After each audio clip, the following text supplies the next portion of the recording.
what do you understand about the multi-threading? Multi-threading means, suppose whenever you want to perform a multiple task, or you can say multitasking. Whenever you want to perform the multitasking, there should be a concept of multi-threading in the case of Java. So just tell me the situation where you want to perform multiple tasks. Suppose if we take an example of this current class, then here I'm typing. Yes, sir. And we also doing conversation through the videos. Yes, sir. Okay. And in the same time, there is we are also working on NetBeans. So there is three things. If we take the example of the current class, number one, we are understanding the concept of multi-threading. Similarly, we are using video conferencing. Conferencing, and in the meanwhile, at the same time, we are also using NetBeans. Actually, these are the work which we want to perform together. Clear? Yes, sir. Okay. So this is called multitasking. The very famous example of multitasking is that, like, you are listening song, you are performing some typing, and at the same time you are taking printouts. So these are three tasks which are actually working together. Number one, you are typing. Number second, you are listening the song. And number third, you are taking printouts. So that was a famous example of multitasking. So what do you think? That all the three works are performing together, or there is slightly difference between their executions? यानी जो भी आप तीन task कर रहे हो, T1, T2, T3, the question is that ये तीनों टास्क एक साथ हो रहे हैं या इन तीनों टास्क में कुछ ना कुछ थोड़ा सा डिले है, या वन बाई वन हो रहा है, ऐसा समझ क्या लगता है आपको?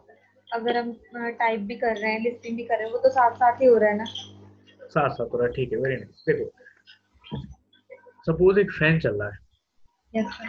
फैन जब स्टार्ट होता है एग्जीक्यूट होना, मतलब चलना स्टार्ट होता है, तो आप कुछ सेकंड तक उसके मूवमेंट्स, उसकी जो रोटेशन है उसे आप नोट कर सकते हो कि एक रोटेशन लिया, दो रोटेशन लिए, उसके रोटेशन आपको दिखाई देते हैं। लेकिन जब फैन अपनी एग्जीक्यूशन में होता है, प्रॉपर फुल स्पीड में होता है, तब आप उसका रोटेशन नहीं गिन सकते।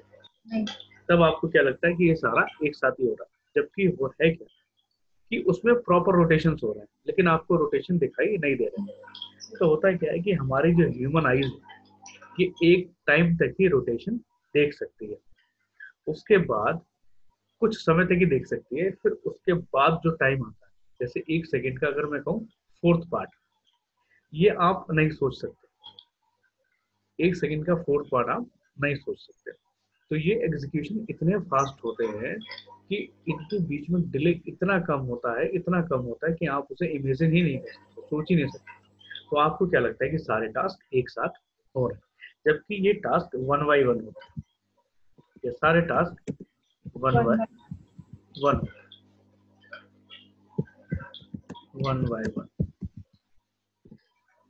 ठीक है। इसी तरीके से सारे टास्क वन बाय वन, लेकिन ये इतने इनके बीच में जो स्विचिंग होती है इतनी फास्ट होती है कि आप उसे ह्यूमन आई रीड नहीं कर सकते। तो इसे अगर मैं हटा दूं यहाँ से, मान लो ये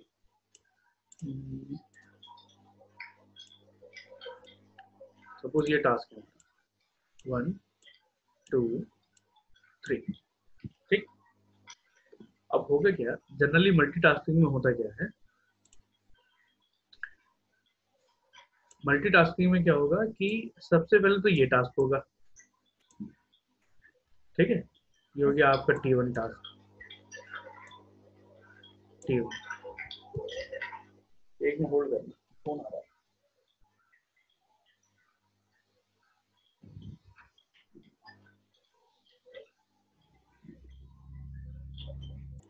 तो है क्या कि जब आपको मल्टीपल टास्क परफॉर्म करने होते हैं, जैसे ये हो गया आपका T2 टास्क, ठीक है, ये सब समझते रहना बहुत अच्छे से। ऐसे ही आपका ये जो टास्क है, ये है आपका T3 टास्क, ठीक। अभी क्या करना है कि मान लो ये टास्क तो अलग अलग है, अब इन्हें एग्जीक्यूट कौन करेगा, एग्जीक्यूट करेगा इन्हें एक प्रोसेसर, ये है सपोज प्रोसेसर। प्रोसेसर एक ही है लेकिन टास्क है अलग अलग। ये थ्योरी समझ में आ गई ना, तो मल्टीटास्किंग समझ में आ जाएगी। और मल्टीटास्किंग समझ में आ गई, फिर कोडिंग करने में कोई प्रॉब्लम। ये प्रोसेसर है, प्रोसेसर एक ही है, जैसे मैं ठीक से लिख दे रहा हूँ, प्रोसेसर, ये प्रोसेसर है। अब है क्या कि करने वाला कौन है, प्रोसेसर। टास्क कितने हैं, 3। तो ठीक इसी तरीके से है क्या कि जैसे ही T1 टास्क जाएगा एग्जीक्यूट होने, बाकी लोग वेट करेंगे, ये भी वेट करेगा और ये भी वेट करेगा। सबसे पहले T1 टास्क एग्जीक्यूट होगा, फिर जैसे ही T1 टास्क फिनिश हो जाएगा, मतलब एक एग्जीक्यूशन हो जाएगा, वैसे ही इसका जो जस्ट नीचे वाला टास्क है, अब ये एग्जीक्यूशन स्टार्ट कर देगा। तो ये हो गया नंबर 1 एग्जीक्यूशन T1 का। फिर हो गया नंबर 2 इसका एग्जीक्यूशन। अब नीचे वाला वेट करेगा जब ये T2 एग्जीक्यूट हो रहा होगा, और ऊपर वाला भी वेट करेगा जब T2 एग्जीक्यूट हो रहा होगा। करंट में इस समय एग्जीक्यूट कौन हो रहा है, T2। बाकी दोनों वेट कर रहे हैं। जैसे ही T2 का काम कंप्लीट हुआ, वैसे ही क्या होगा, अब T1 ये T3 जो है ये एग्जीक्यूशन स्टार्ट कर देगा, ठीक। और बाकी के जो लोग हैं अब ये वेट करना शुरू कर देंगे। ये एग्जीक्यूट हो गया, बाकी वेट करना शुरू कर देंगे। उसके बाद जैसे ही T3 काम कर लेगा, वैसे ही वापस जो कंट्रोल है ये चला जाएगा T1 के पास। तो ऐसे ये साइकिल बार बार चलती रहेगी। तो आपको अब इन दोनों के बीच में जो स्विचिंग होगी T1 T2 T3 के बीच में, वो स्विचिंग ऑलमोस्ट मान के चलो इतनी कम होगी। सपोज अगर मैं कहूँ सेकंड का 1 सेकंड का 10th पार्ट, इतना टाइम लेगी स्विचिंग, तो क्या आप रीड कर पाओगे, नहीं। यानी तीनों टास्क जो हो रहे हैं उनके दोनों एक दो टास्क के बीच में जो टाइम है स्विचिंग का, वो कितना है, सेकंड का 10%, 1 सेकंड का 10वां पार्ट। तो हमें क्या लगता है कि क्या हो रहा है, सारे काम कैसे हो रहे हैं, एक साथ हो रहे हैं, ठीक। जबकि ऐसा नहीं, एक टास्क करके होता है। पहले T1 एग्जीक्यूट होगा, फिर T2 एग्जीक्यूट होगा, फिर T3 एग्जीक्यूट होगा, फिर T3 एग्जीक्यूट होगा। क्लियर हो गया? Yes sir. अच्छा, अब क्या होगा इसमें देखो, इसके बाद क्या होता है, अब T1 को ये T1 एक प्रोसेस हो गया, एक्चुअली ये क्या है, प्रोसेस T1।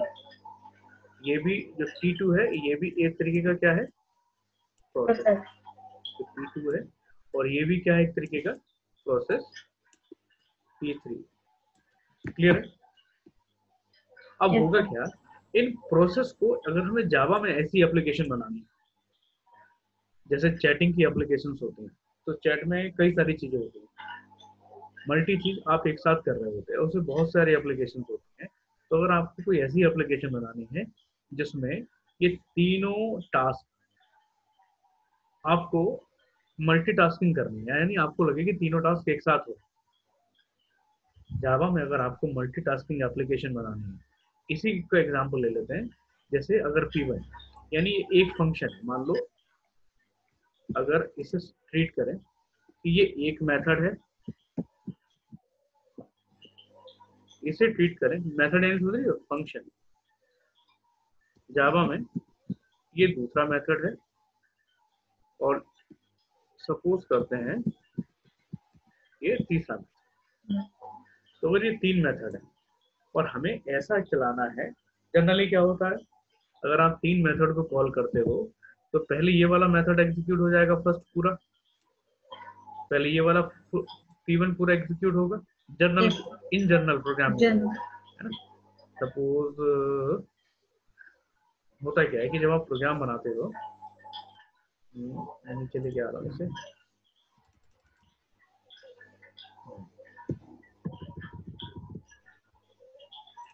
इन जनरल क्या है, सपोज आपने फंक्शन बनाया, जैसे आप ऑब्जेक्ट से कॉल कराते हो ना, ऑब्जेक्ट डॉट मेथड वन, ऐसे आप करवाओगे।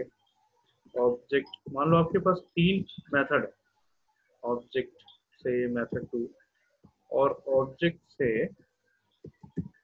मेथड थ्री, ये जब आप कॉल करवाओगे M1 M2 M3, तो होगा क्या, सबसे पहले तो ये फुल एग्जीक्यूट होगा, ये फुल एग्जीक्यूट होगा,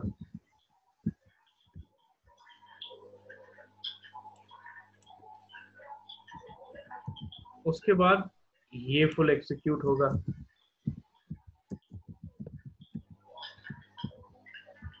इसके बाद ये फुल एग्जीक्यूट होगा।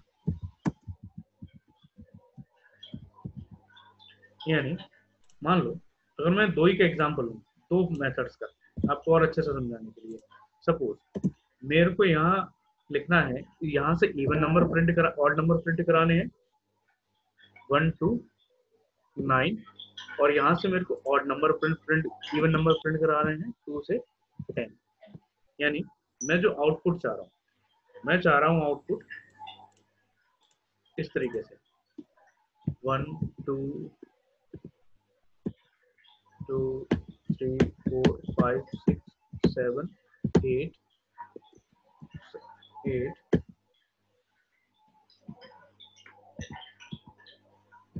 9 10। लेकिन मैं क्या चाह रहा हूँ कि इवन नंबर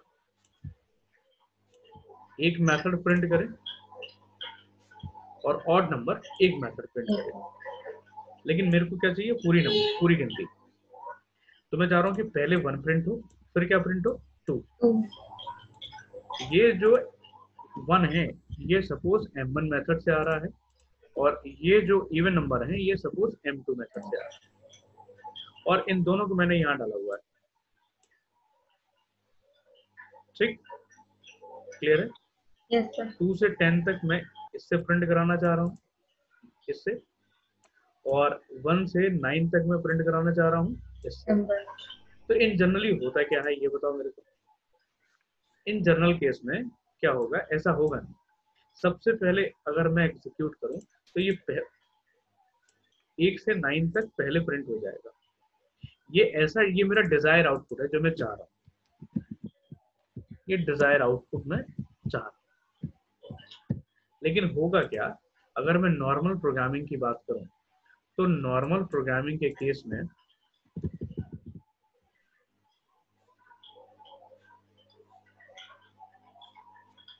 एक सेकंड, थोड़ी सी स्पेस और ले लूंगा।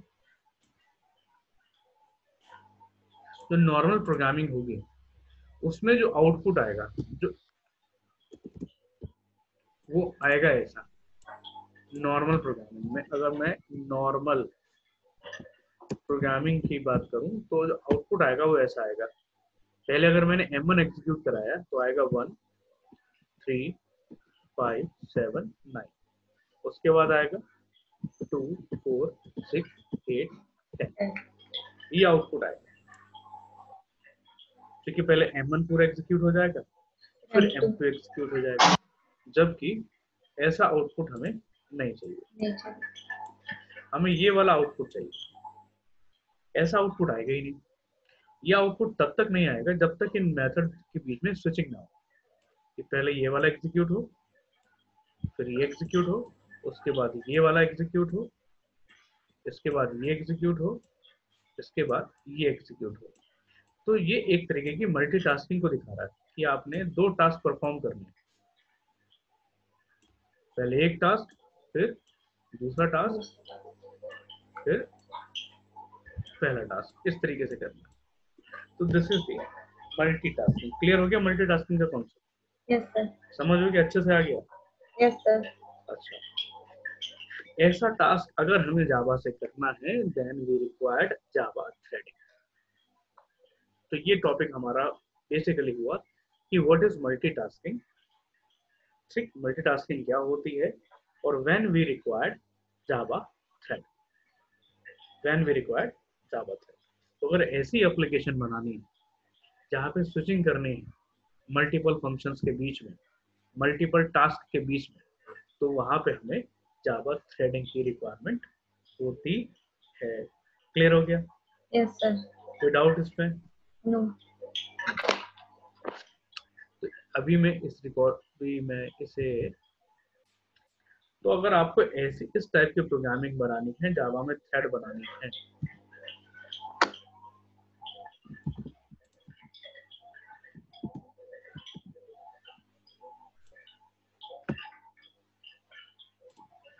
अब बात आई मल्टी टास्किंग के बाद मल्टी थ्रेड इन जावा। क्लियर हो गया?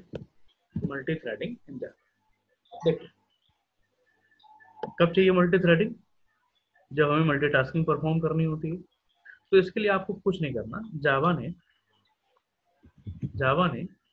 का जो पेरेंट पैकेज है लैंग पैकेज, इसके अंदर एक क्लास बना के रख दी है थ्रेड। ये ऑलरेडी प्री डिफाइंड क्लास है, ये प्री डिफाइंड क्लास है, आपको कुछ नहीं करना, बस आपको इस क्लास को यूज करना है। प्री डिफाइंड आपको सिर्फ इस क्लास को क्या करना है, यूज करना। ये जावा में खास बात है कि जब भी आपसे कहा जाए कि आपको एप्लेट बनाने हैं, या आपको सर्वलेट बनाने हैं, या आपको थ्रेड बनाना है, तो बेसिकली आपको थ्रेड और एप्लेट या सर्वलेट बनाने नहीं होते हैं, आपको इन सबको मैनेज करना होता है। ठीक है, कैसे मैनेज करोगे? अब होगा क्या कि ये जो थ्रेड क्लास बनाई है जावा ने, ये है सपोज थ्रेड क्लास, जावा की प्री डिफाइंड क्लास है थ्रेड। ठीक, इस क्लास के अंदर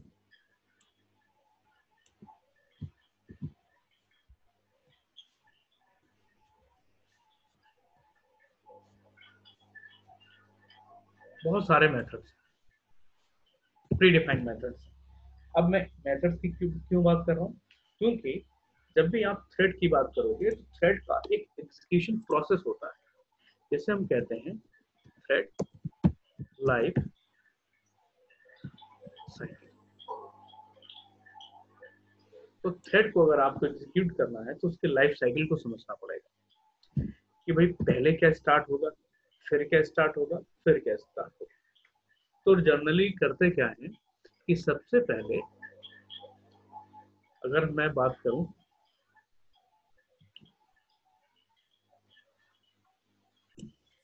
तो ये है थ्रेड की लाइफ साइकिल।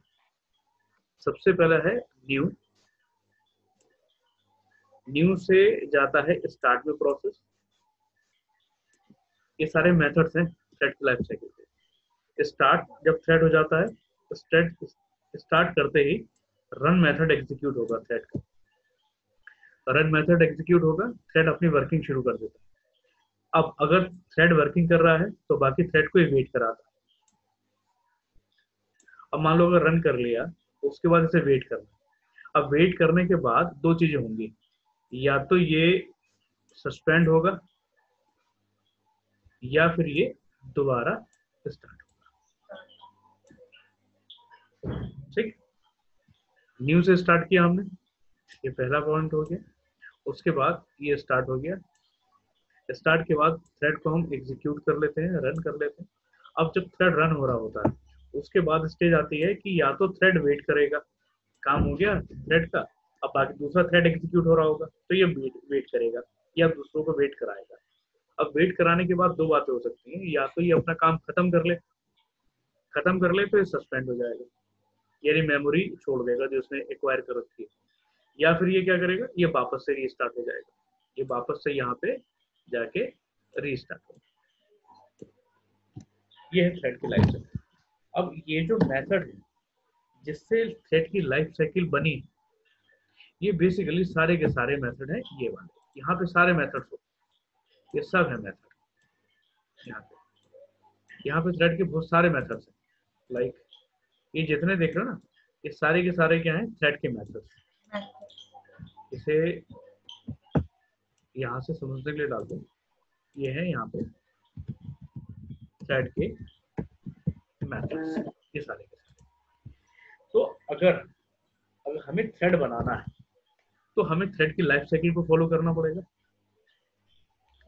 और लाइफ साइकिल के हमें क्या चाहिए होंगे, थ्रेड के मेथड्स। और ये मेथड्स किसके पास है, थ्रेड क्लास के पास। ठीक, इसका एक और थ्रेड क्लास का एक इंटरफेस भी होता है, जैसे कहते हैं रनेबल।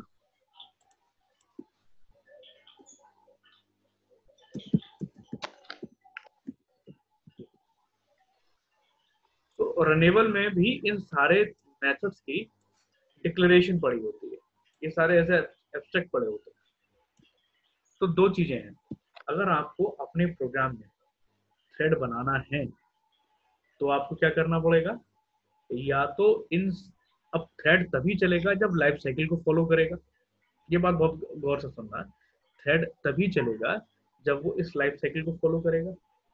और इस लाइफ साइकिल के लिए क्या चाहिए आपको, न्यू मेथड या start method, run method, wait method, suspend method. Wait के लिए भी हम बहुत सारे मेथड यूज करते हैं, जैसे स्लीप करा देते हैं, या वेट मेथड है उसे यूज कर लेते हैं। सस्पेंड करने के लिए हम सस्पेंड मेथड यूज कर ले सकते हैं, डिस्ट्रॉय मेथड यूज कर लेते हैं। ऐसे ही अलग प्रायोरिटी भी असाइन करते हैं। तो बहुत सारे मेथड्स जिससे मिलके हम थ्रेड को प्रॉपर एग्जीक्यूट करते हैं। अब दो चीजें हैं भाई, या तो आप खुद इन मेथड्स को की प्रोग्रामिंग कर लो, ठीक, या तो ये सारे जो मेथड्स हैं इसकी प्रोग्रामिंग आप खुद करो। ये बहुत मतलब इतनी आसान नहीं है इन सारे मेथड्स को खुद बनाना। या जावा कहता है यार आप प्रोग्रामिंग क्यों करोगे इन सारे मेथड्स की, मैंने ऑलरेडी बना दी है। जावा कहता है कि मैंने ऑलरेडी सारे मेथड बना दिए। अगर आपको अपनी थ्रेड क्लास बनानी है, अगर आपको अपनी थ्रेड क्लास बनानी है, सपोज यूजर थ्रेड क्लास, तो कहता है कुछ टेंशन मत लो, ये थ्रेड क्लास तब तक नहीं चलेगी जब तक ये मेथड नहीं होंगे। तो दो चीजें हैं, या तो आप ये सारे मेथड बना लो, ये जावा जावा कहता है कि मत बनाओ, आप सिर्फ अपनी क्लास बनाओ और इस क्लास को इनहेरिट कर लो। क्या कर लो, थ्रेड क्लास को इनहेरिट कर लो। इससे क्या होगा, ये सारे के सारे मेथड आपको मिल जाएंगे, ठीक, तो आप थ्रेड आराम से बना सकते हो। यहाँ तक क्लियर हो गई, ठीक है जी। तो दो चीजें हैं, या तो थ्रेड क्लास को आप इनहेरिट करो, ठीक, तो उसके लिए जावा कहता है एक्सटेंड वर्ड यूज करता है कि या तो आप अपनी क्लास में क्या करो, सपोज अगर आप क्लास लिख रहे हो अपनी क्लास, तो यहाँ पे आपको लिखना पड़ेगा एक्सटेंड थ्रेड। तो जैसे ही आप अपनी क्लास में ये लिखोगे एक्सटेंड थ्रेड, वैसे ही आपको ये क्लास के सारे मेथड्स आपको इनहेरिट होके मिल जाएंगे। या वो कहता है कि या फिर आप अगर थ्रेड क्लास को यूज नहीं करना चाह रहे हो तो इम्प्लीमेंट कर लो रनेबल इंटरफेस को। अभी देखो रनेबल इंटरफेस भी मैंने यहाँ पे डाला हुआ है, ठीक। तो इसका मतलब अगर या थ्रेड क्लास को आप एक्सटेंड करो और अब रनेबल को इम्प्लीमेंट कर लो, दोनों केस में, दोनों ही केस में ये सारे के सारे मेथड आपको मिल जाए। क्लियर है? और आप Yes. अपनी प्रोग्राम बना सकते हो। यहाँ तक कोई दिक्कत, कोई परेशानी? तो No, sir. ये मैं एक क्लास बना ले रहा हूँ। इसका क्लास का मतलब अब मैं ये रिकॉर्डिंग स्टॉप कर ले रहा हूँ। तो ये एक सेगमेंट हमारा हो गया इस रिकॉर्डिंग का कि मल्टीटास्किंग क्या होती है और थ्रेड की लाइफ साइकिल क्या है, और दूसरा हमें थ्रेड बनाने के लिए क्या करना पड़ेगा। तो ये 3 टॉपिक यहाँ पे क्लियर होते हैं।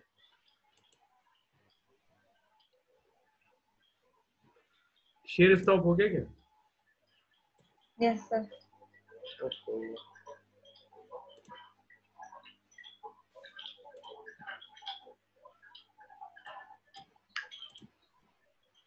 वो कहाँ गए?